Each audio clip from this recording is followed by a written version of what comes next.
వంటి స్వరూపానికి గురుస్వరూపానికి చాలా తేడా ఉంటుంది. అది రాక్షస సంహారము చేయవచ్చు, కానీ ఒక గురువు యొక్క స్వరూపం అన్ని విధాలా భిన్నంగా ఉంటుంది. గురువు యథార్థమునకు మనలా కర్మ అనుభవించడం కోసమని చెప్పి శరీరముతో వచ్చినటువంటి వారు కారు.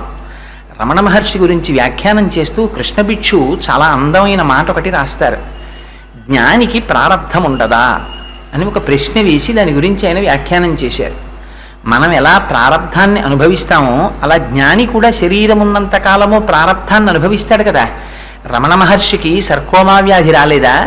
చంద్రశేఖర పరమాచార్యుల వారికి ఊపిరితిత్తులలో ఒక ఊపిరితిత్తి పాడైపోలేదా? అంతటి పరమాచార్యుల వారు వెళ్ళి మహామఖంలో స్నానం చెయ్యాలి అంటే కదలలేనటువంటి పరిస్థితి ఏర్పడలేదా? మరి అటువంటప్పుడు వారి శరీరమునకు కష్టం ఉంది, మన శరీరమునకు కష్టం ఉంది. మరి జ్ఞానికి మనకి ఉండేటటువంటి భేదం ప్రారబ్ధాన్ని అనుభవించడంలో ఎక్కడొస్తుంది?